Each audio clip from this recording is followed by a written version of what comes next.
presentation. I hope technology is on my side and we can get started then. 1 second, please. So can you see my presentation? Yes. Yes, excellent. Okay, so first thing off, I'd like you to use the chat box to tell me how you feel right now. But instead of using words right now, what I'd like you to do is to choose one number that you think represents your emotional state right now. So if you could use the chat box for that. And I will give you a couple of seconds and then go see the chat box because I cannot see it while I am sharing. Is that normal or is that my computer that is not collaborating? Let me see. So no, I can't see it. So I'll go back to the chat box. I see some numbers, 782, okay. And you know what? It is nice that you have now an impression of what's going on in your head, but it doesn't help a lot of people understand exactly what's going on because we don't have access to all the associations that you make with those pictures. So this is where humans need words. So for now, I'd like you to answer the same question, but then, 1 second. You can see can you see my screen now, the slide? Yes. Yes? Okay. So what I'd like you to do is to think about the level of energy you feel right now. So top left, that would be high energy. Bottom left would be low energy. And then your level of okayness. How good does it feel to be here right now? On the left, bottom left, you'll see I'm not feeling very okay. And on the right, yes, I'm feeling really good. And I'm wondering whether everyone has access to the annotation tools at the top of the screen. If you scroll your mouse, you will see a black bar showing up. And then maybe all the way to the right, you will see some options. If you go down there and you see the function annotate, you can click on text and write down a word. For example, let's think of some words that could go high energy, but not very okay. That would be angry. Or that would be rage. Bottom, not okay, but low energy. I'm kind of sad. So all the way to the right, bottom right, in the green zone, I'm chill, I'm calm. And all the way to the right, yes, excited, the first word shows up. Yes, so some people have found the annotation tools. Please let me know, or let Taram know if there is an issue with the annotation bar. If you look all the way to, or you scroll your mouse all the way to the top of the screen, you will see a black bar, and then annotation tools come automatically, or they are all the way on the right. Passionate, excited, yes, thank you. I'm so happy to see no one is on the left side, but I'm wondering, yeah, someone is drawing, thank you. I need a word right now. So if you click on text, annotation tools are all the way on the bar on the right, more annotation tools, and you will find text, and you can use that and click on the screen, and a box will pop up and you can answer, you can write a word. So I'm so happy to see that the 3 people who found the annotation or were able to find happy, yes, okay. So happy to see no one is on the left. Where do you think, where do you think students should be for a positive learning process? Please use the chat box for that. Where do you think that students, what is the best state to be? And then we'll discuss strategies to address students who may be in other colors. But I will stop sharing the screen so I can have access to the chat box. If you could write down in the chat box what you think is conducive to a nice and productive learning atmosphere, what color would you say? Or top right, left, right, bottom, top? What do you think? Oh, okay. Yeah, if you're on the phone, maybe. Yeah, it won't work. Sorry about that. But maybe you can use the chat box to share with us what do you think are the best states for learning. And this is not only students. Okay, yellow, that's a lot of energy. Absolutely. Top left, I'm a bit angry, but we can use that energy to take it somewhere else. Yes. Top right, green. Yeah, that is a kind of a calm state where we can maybe absorb information as well. Top right is high energy. Yeah, and the question is, do you sometimes have students that are more on the left? Or are you on the left? Something happened before the class, or something happened last night. Could it happen? No, that could never. Yeah, let's be honest. It can happen, right? That we don't feel right. Oh, it even makes sense. We don't feel right, top or bottom. So let's talk about what those emotions are and how to change them. So let me pull up my screen again. Can you see the presentation again? So notice, these are some of the words that might represent the feelings of high energy and not very okay. So that would be top right. Notice, have you ever felt that way? Probably. In class? Hope not, but it can happen that we're worried about something. And you know, emotions are contagious because we humans, we're constantly interacting and influencing others. It doesn't mean controlling, but it means we influence the atmosphere, and bad moods swoosh, have a whoosh through the room much faster than good moods. So all emotions are contagious, but negative emotions tend to travel through the room a little bit faster. So we need to be very careful about ourselves. What kind of emotions do you bring into the classroom? And do we tend to go maybe to the right of the screen? That would be wonderful. So we'll take a look at this now, because it is important for us to know that if you are in one of those quadrants, your mental processes are dealing with different things, right? If you are top left, you are in the survival zone. Your stress levels are so high, you start feeling a little bit, you're in danger. For the brain, it doesn't make a difference whether someone looked at you funny or the teacher put you in the spot. It doesn't make a difference whether it's that or a lion walking into the classroom. For the brain, everything is danger and I need to survive right now. And we're going to talk about what those survival strategies are. These emotions are not the best to conduce to learning, to positive state of learning, but if they are traumatic enough, maybe things will stay in memory, because you know, things that are very, very traumatic, they stay in memory no matter what. They go straight into the limbic system and get saved. But notice the bottom left. This is not an area where we want people or yourself, so you'll need to get out of there. You'll need to ask for help. Talk to someone, please. So let's talk about how to stay on the right side and what to do with those of our students or us that may be on the left side. These are the objectives for today. I'm going to speak very fast and I hope I stay in time, and if not, Tara will let me know. We're going to talk about emotions and EQ or EI, short for emotional intelligence. What is that? There is a 4-domain model by Daniel Goldman. We're going to talk about one of those domains in detail. There's no time for all 4, but I will give you hints. And then about the role of emotions in the learning process, how emotions affect what we remember and how we remember that, and whether we will later have access to those memories, and the strategies to create a classroom where you think, or with the emotions that you think are conducive to learning. I was born in Buenos Aires, so this is a little bit about me, and moved to Florida, to Miami. And for reasons that are very hard to understand, I landed now in Cologne, Germany, and this is where I live now. And as Taryn said at the very beginning, I studied English and psychology and decided to go into the training world. So to help people learn faster and remember more, long-term, I have training in accelerated teaching and learning techniques, also called brain friendly, and in Europe also called Suggestopedia.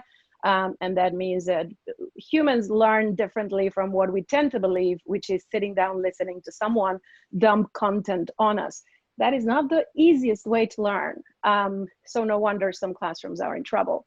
I also have an NLP Master Practitioner's certification. NLP, you know, neuro-linguistic programming. Neuro is about the brain. Linguistic is because we get trained from an early age as to what is possible and what is not, what is right and what is not. And that is all linguistically, verbally. We don't have access to our pre-verbal world, right? Most of us don't remember much about our pre-verbal age, that is before the age of 2.5. So NLP can also help change a few things. But I realized this is not enough to understand how humans work. It's very nice to know about learning and strategies and communication skills, but it's not enough. We need to know about how culture affects different people from different cultures will behave differently and have different expectations. So I'm also a trainer for intercultural awareness, for emotional intelligence, because no matter how much you know, if you're having a bad day, probably you don't have access to all your skills and resources.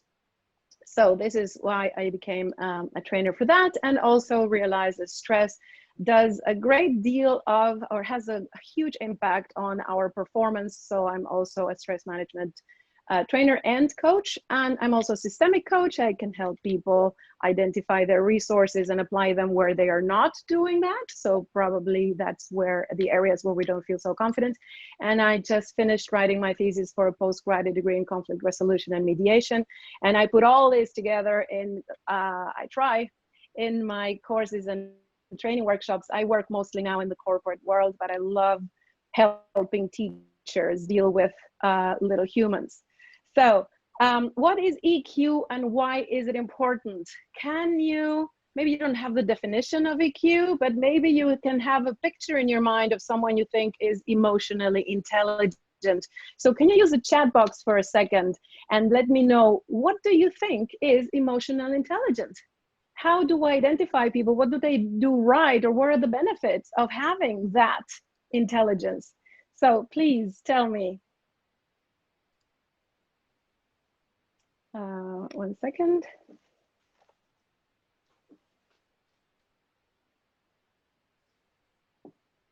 So empathy, definitely. Yes. Knowing what others feel and feeling with them. Absolutely. Deepak, hi, good afternoon. How to relate to others and know yourself. Those are the absolute basic skills of emotional intelligence. If you don't know what is going on with you, how will you identify emotions in others? Definitely. Yes. To get in touch with your own feelings, exactly, identify them. That is an absolute must, and we'll talk about that.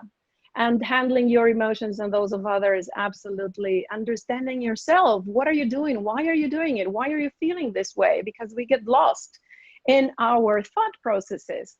How much of your day do you think that we are lost in thought? That means not aware that we're thinking, not aware that our thoughts are affecting how we feel. How much of the time? Or we're simply reacting to people's looks and faces or words or situations. How much of our days, if it was a 1 day 100, out of that day, how much are we lost in thought? As opposed to being aware of, okay, this is what is happening and this is what I'm feeling, but what I'm feeling is not based on what is happening, is based on something that I learned that is not useful right now. And I'm thinking long-term, with long-term strategies. That is not with the right thing, what I feel like doing right now, but what is in my benefit in the future. So 30% of the time we're lost in thought, or we're consciously processing reality.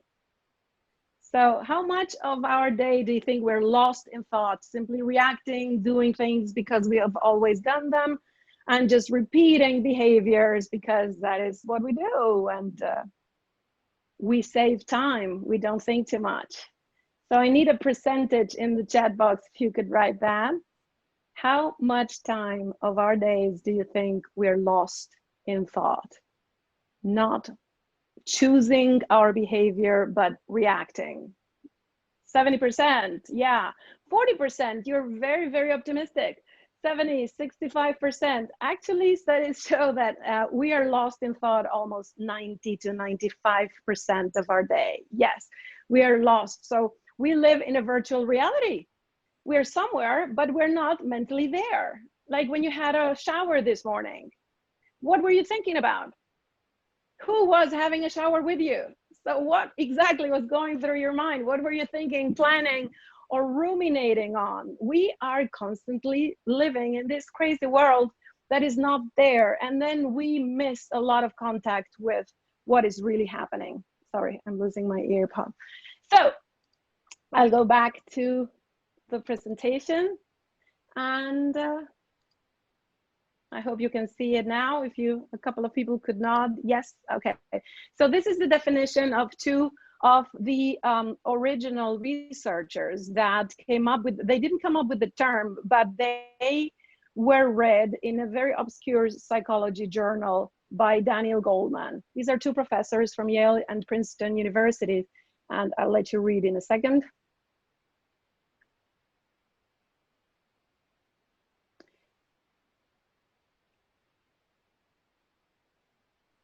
Is there any of these words that pop up for you that is a word that you would have not automatically associated with emotional intelligence? If someone wants to unmute themselves and share one thought with me, is there one word here that strikes you as, okay, I would have never thought of this word being included in the definition of anybody? Any surprise here? Or do you feel better sharing in the chat box? It's just I have no access to the chat box now. So I come out of there. So please use the chat box. Reflective is one word, yes. What other word from the definition? Do you still have it present in your mind? Any other word? Yes. What else was there that you would say, well, this is new. This is a new angle. Because notice, one sec. Notice, it is not just perceiving your emotions, but having access to them and generating. So we can generate emotions. No one has the remote control power to make you feel anything. We do it ourselves. So this is a huge responsibility and also hugely empowering, isn't it? We can generate our own emotions to promote emotional and intellectual growth. So notice your responsibility in the classroom. You are constantly interactive and affecting people, and you can help them grow. And sometimes it happens, and sometimes, well. So EI, this is the concept that Daniel Goleman took from these two researchers and developed this domain model. It's about the self, ourselves and our emotions. It's about others because we're constantly interacting and affecting each other. And it has two main activities. One is develop awareness. What are we feeling? And can we identify them? And also, can we regulate? What do I do with what I feel and their emotions? Can I handle their emotions? And it's about motivation. Why do you do what you do? And do you have the power to motivate yourself to do things that seem hard or don't feel or look pleasant at first sight? So this is the model. It includes personal and interpersonal or social competencies. The first one is self-awareness. And of course, we need to know what we're feeling and assess them accurately, because sometimes you might feel that you're down and depressed, but actually it's a physical issue. You didn't sleep well, or you didn't eat, or you are dehydrated. So they all have effects on the body, and we may get confused.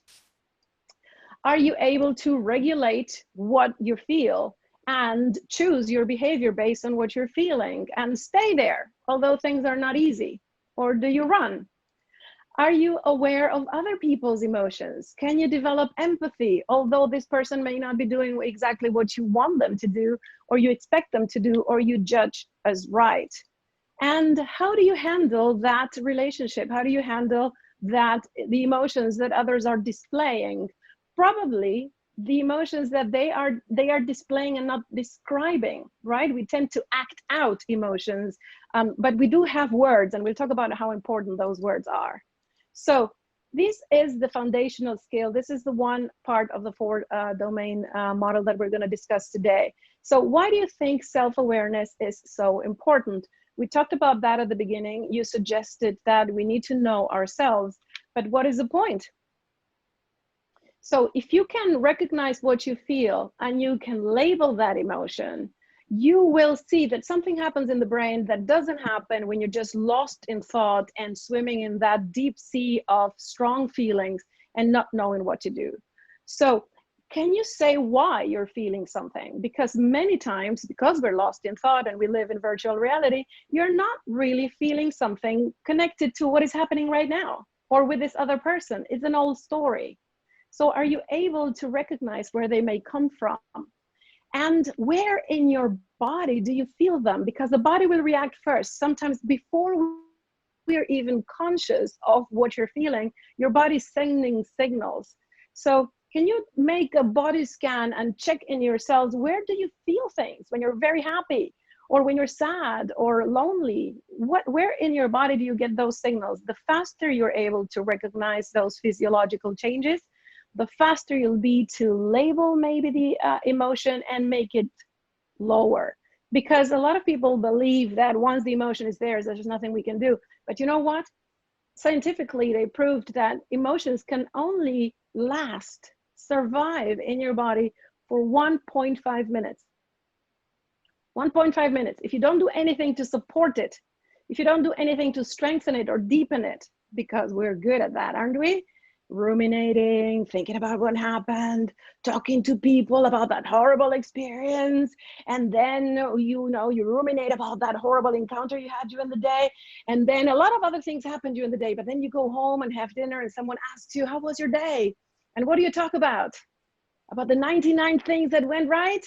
No, you're going to talk about that encounter, that idiot, and you're going to tell the story and get all worked up again. So you reinforce the emotion, and then you go to bed and you wake up in the morning and start thinking about exactly the same thing. So you maybe had an encounter with an idiot and you took your idiots to bed. So that's bad news, right? So you don't want to do that, but we do that. If we didn't do that, if we didn't reinforce all that with stories and words and retelling, and it would subside 1.5 minutes. So we do it to ourselves. And we need to know, do they have, what the connection is between what you're doing in your mind with your behavior, what you're talking about, what you're doing based on your feeling, because they have a very strong impact on behavior. Take a look at this. How does this feel? Make a body scan. Where in your body do you have a feeling about this? Is anyone yawning? Yawning is incredibly contagious. Or you're walking in the woods and you take your dog out, like I do sometimes, and then something happens in the woods and you have this encounter. Where do you feel it in your body? What are your thought associations if you were in front of this? Or this? Have you noticed any change in your body, in your breathing, your heart rate? Those are the first things, also temperature and moisture and saliva production. Those are the first physiological signs that we may perceive when encountered with strong emotions. Or this, what changed? I see some facial muscles change. And sometimes we're not aware of that until they happen. And then we realize, oh, I'm smiling. So notice how smart your body is to perceive and assess and make decisions. And now the idea is, how do we develop the awareness that we need? This is a study made in Finland in which they showed people different videos and pictures and told stories. And then they mapped in the body where there was more activation. So notice the areas of activation are in warm colors. Notice where they are when we're angry or fearful.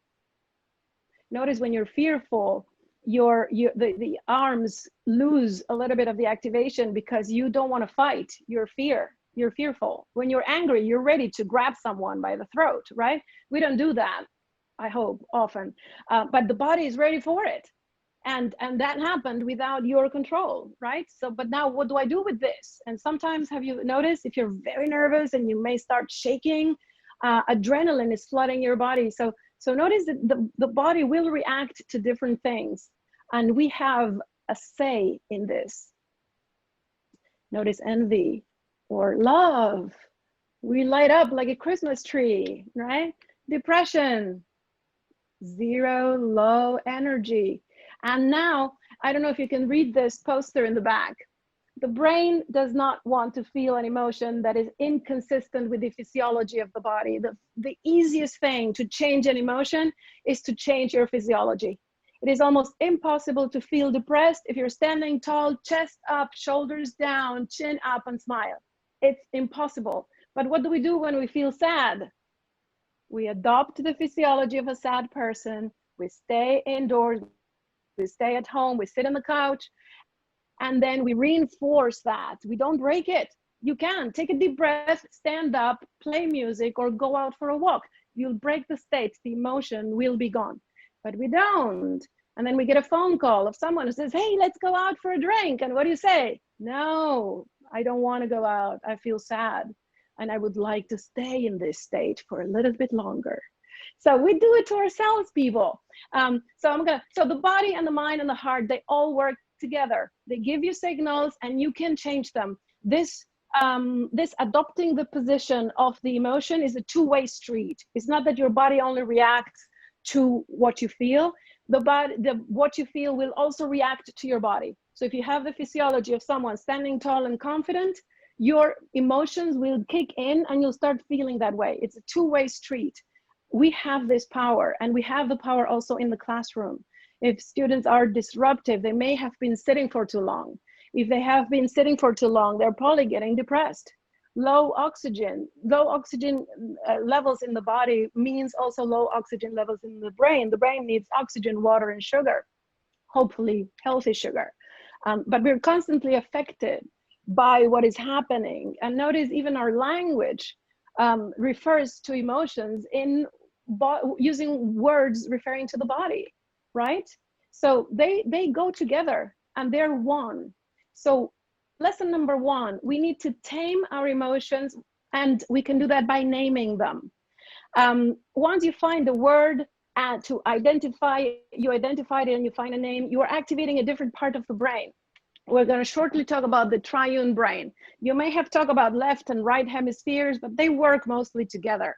So the triune brain means that evolutionary, there are 3 layers of the brain. And what I'd like you to do, everyone at home, if you don't have your videos on, please do it also. And for those of you that I can see, it would be wonderful that you use your non-dominant hand.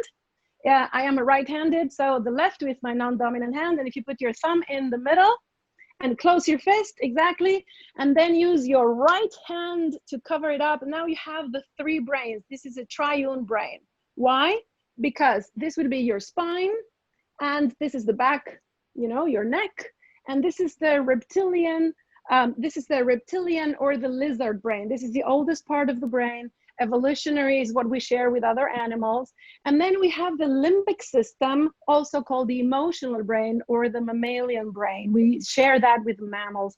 And inside we put the hippocampus. It's a tiny little bit of the brain that looks like a hippocampus, they say, and it is responsible for saving memories and transferring short-term memories into long-term memories. So this is very important to create memories and help people remember stuff. So it's smack in the middle of the limbic system. And this is the neocortex. The neocortex is the most sophisticated, newest part of the brain. That is the one that allows us to think in words, to process information. And notice at the front, this will be your fingers. This is the prefrontal cortex. This is the CEO of your brain, the one that weighs the pros and cons, analyzes information, makes intelligent decisions based on long-term benefits. Now, has it ever happened to you? You're in a very stressful situation. So your limbic system starts pumping up and releasing signals for the adrenaline glands standing on top of your kidneys. They start producing adrenaline and noradrenaline, so stress hormones. So notice now your emotional system is pumping. I don't see a lot of pumping limbic systems. So your emotional brain is pumping and your neocortex is now offline. It needs to go offline because there's no time to think. Your brain is signaling danger, and you can only do 3 things when you're in danger, right? We can fight because we need to survive, or we can run and escape the situation, or animals play dead. Animals hide in looking like they're dead, so they're not an interesting prey. But we humans don't have that luxury, right? We are in the middle of a difficult conversation with the boss or with your partner, and suddenly you don't know what to do. You feel under enormous stress and you can't play dead in the middle of that meeting. But what we do is become speechless. We lost access to the neocortex. That is where language is. And it can happen that then you calm down and you go back to your office, or you get back in the car, or you go home and you're sitting in the car and you feel safe at home in the evening. And then brilliant thoughts start flooding your brain with things you could have said, arguments you could have used, questions you could have used to challenge what they were saying. But why does that happen hours later or in a totally different setting, because now you're calmed down, your limbic system feels safe again, and your neocortex is back online, and your prefrontal cortex can now respond intelligently. So the idea is that you learn all those bodily signals and to keep the neocortex on. When this goes offline, we become 5-year-olds again, because we learn the strategies to deal with stress, usually in the first 7 years of our lives, and most of us never revisit those strategies. So please think for yourself, and then maybe later you can share with that in the chat. Which of these two thoughts would make you angrier, A or B? So, and this one? Which one would make you angrier? Someone is being offensive on the phone, and A and B is what you were thinking. Which of these two would make you angrier, and which of the two would help you calm down and take it easy? So please tell me in the chat box, have you got any awareness of your conclusions? What kind of thoughts help us get angry? Remember, I said no one has a remote control over our emotions. So what helps us get angry and stay angry? Yeah. If you could type in a word for me to know some of your insights or conclusions. What makes us, procrastination makes you angry? That's true. Right now I was talking about those thoughts that we choose. It is an immediate reaction. Immediate reaction means we stay underneath the cortex. It's called subcortical looping. That means we simply react to the stimulus. We are not thinking, we are not choosing. So I'll go back to our slides. So we have cognitive choices, people. We can choose what we do in our minds. We need to develop awareness, but then we choose the meaning we assign to things. What does it mean to me? How important is it to me? How important is it to me now? How important will it be in 1 week, in 1 year, in my life, in the big picture of my life? Really? Is that important? How do I see this? And why do I see it this way? Is it experience? Is it my past again? We have those glasses covering reality, and we see things through the filter of our past. And what you remember about the past is also your choice. What do you remember? The good stuff, the bad? And here's when negative bias or negativity comes in place. We are the product of generations and generations and generations of people who were slightly on the pessimistic side. These are the people that survived, right? Because the optimist was in a cave, saw the lion, and went out of the cave anyway, because he or she thought nothing is going to happen to me today. The sun is shining, that lion probably had a good meal before, so nothing's going to happen. That person died. So we don't have that DNA. Our DNA is carrying the information of very pessimistic people who thought better err on the safe side. I'm going to stay indoors. So we do have a negativity bias, and that makes it so hard sometimes to think positive. But thinking positive doesn't mean, oh yeah, everything's going to be fine. Thinking positive means, what other ways can I see this thing? What other conclusions can I reach? What else can I do other than what I normally do? What you imagine is also your choice. If you are running late and your plane is leaving in 3 hours, it's your choice just to hurry and concentrate on finding a parking spot and getting to the terminal. Or you can create a story in your mind in which you're going to miss the flight and you're going to miss that important business meeting and you're going to get fired and live under the bridge in 2 days. So it's your choice, the story you make. And notice that for the brain, it makes no difference. You will have a physiological response. So what you focus on and what you actually spend your time thinking will determine very, very greatly the quality of your day and probably the quality of your life. So you can choose. And we can choose also to let go of these 3 musts. This is Albert Ellis.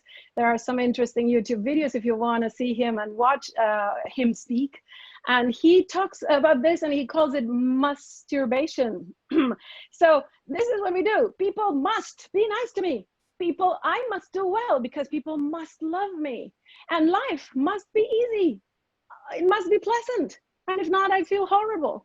Where on earth did we learn this thing? Are we out of our minds? Where is it written? In which book that everything will be wonderful? And when we encounter this, we should feel horrible because this is not normal. Life doesn't work that way. So the events do not cause the emotions. We tend to believe that the event does, but I'm sorry, this is not what happens. The events and the story you're telling yourself in your head creates the emotion. We need that filter. We need to say this shouldn't have happened. Why? Because in my ideal world, in my fantasy world, because remember we live in virtual reality, in my virtual world, everyone is funny and they all love me and I always do everything right and there's no traffic jam and planes wait for me. So, oh my God, we need to be aware of our thoughts. We need to check in with what is happening in our heads. And this is the ABC model of Arvid Ellis. He says there will be an activated event and there will be consequences. I will feel and I will do things as a result. But we shouldn't forget that this thing in the middle is what caused it.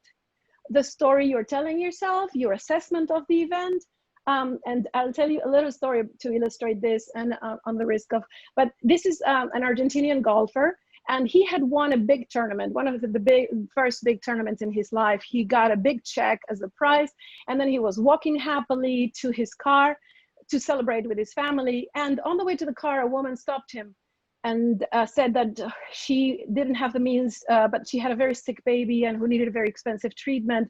And the amount of money that she needed was exactly what he had won. And, you know, he felt horrible, like he just won and probably he will win other tournaments. So he endorsed the check and gave it to her.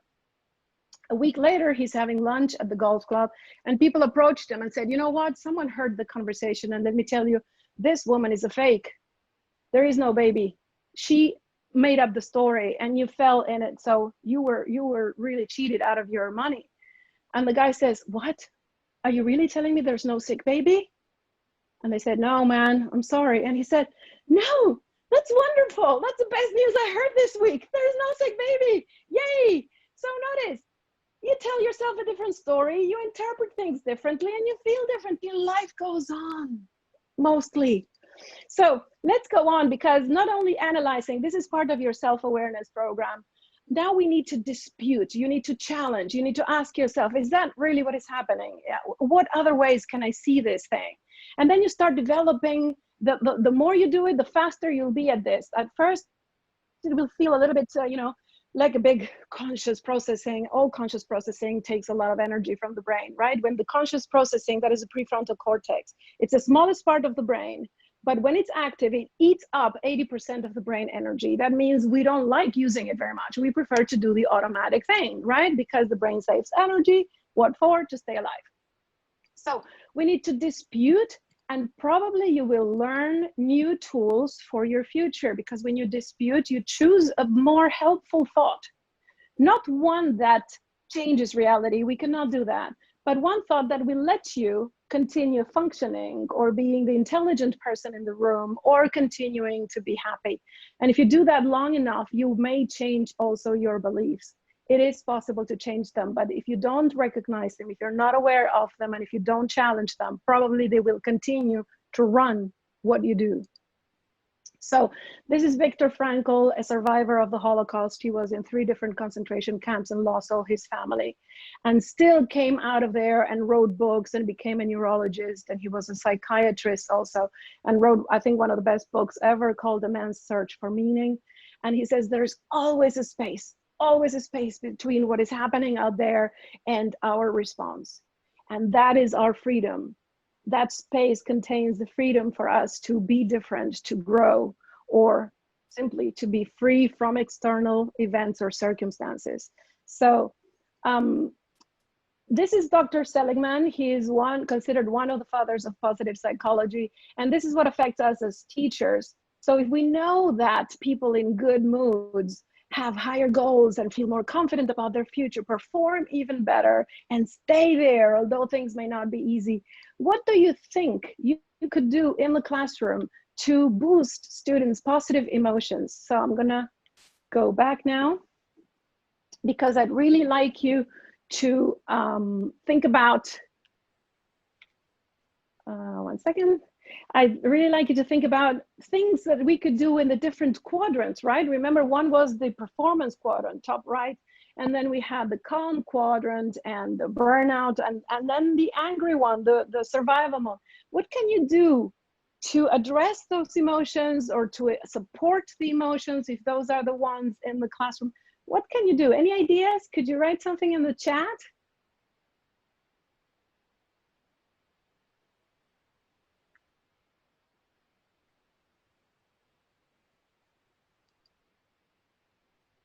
Imagine students are high energy or low energy. Crack good jokes. Humor always helps. Humor is a great way to turn a situation into something different. Yes. Yeah, music. Music is a great way to change states. If you use pump up music or subdued or classical music, you create different internal states. Yes. Anecdotes, personal stories. Yes, people like people. So if they can connect with you as a human being, that's amazing. Yes, you can try. Oh, thank you so much. You can, yes, pay attention, because a student who's not behaving well, they need attention. They don't need an angry face. They need someone to hug them and say, I love you, although you're being an idiot. Music, definitely. Icebreakers, a game. Yes, absolutely. Collaborate, compose. Yes, let them play with each other. Let them work together. They get encouraged. Trust them. And increase your level of expectation, because students adapt to your level of expectation. There were studies made in the US, but I'm going to go too long for this.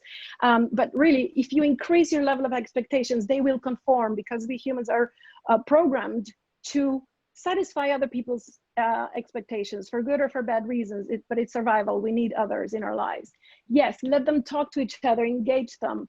Respect, absolutely. Yes. Are we respectful towards them? Brainstorming is a great way to use the high energy. Yes. Say good morning and then make a pause and let them respond, because sometimes we ask questions and then we continue talking like I'm doing right now, and I'm really sorry because I would really like to hear you. But make a pause and let them contribute. Students get, or humans in general, get so happy when they're allowed to contribute. So notice, please, these are some ideas, but you have, of course, some more. If you want, I'll send you a couple of these slides. But notice, use the energy, don't oppose them. Whatever the energy in the classroom is, you just stay with it and use it to your advantage. And notice, even in the top right, if students are angry or disruptive, you can still use that energy for them to put it into writing or to prioritize lists and debate or things like that. So everything can be used for something if you are aware of what is happening. And you can only be aware of what is happening if you're aware of what is happening with you. So that's why we made an emphasis today on self-awareness. Only your self-awareness will allow you to detect things in others and to think what could help them, so that together you can achieve your goal. So you can't stop the waves. These are emotions. You can't stop them, but you can learn to surf them. So that is my message to you. And what I'd love for you to do is, if you could share in the chat box an insight that you got from this session, and maybe an action that you think you will do differently in the future, that you can do again because you haven't done it in a while. So what is an insight, and how does life look like after this session? If you could write that down in the chat box. Yes, try to learn the names. Yeah, most people love their names. There is a little story about the names. So yes, use it. Learn to regulate emotions. Yes, your own, so that we can learn to regulate others. Yes. Any other insights? Next steps? Yes, absolutely. That is good. Circle time. Yeah. Let them center, let them arrive, so that you'll have their brain power. Yes, life can be easier. Yes, understand them, listen. Most people crave attention, and we love someone who listens, not so much someone who speaks a lot like me. I'm doing that now. But yes, listen. Learn to understand. Yes, absolutely.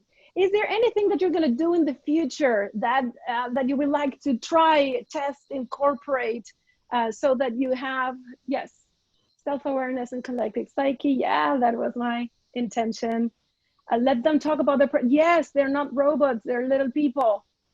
And yes, call them, make the class a little bit more emotional. Yes, a little bit more concrete. It would help me understand what you mean. Ask them how they feel and let them talk it out. Yes, help them express and teach them to express themselves, because most people, also adults, most people act out their emotions. We don't express them. You can very nicely say to someone, you know what, I'm so disappointed right now. I'm so angry at what is happening. I need a timeout to think about what is happening. We don't need to act it out. You can explain that. Advanced learners, slow learners, strategies to build trust. Yeah, okay, that would be pedagogical. I would love to help you there, maybe in a different session, but it is an issue.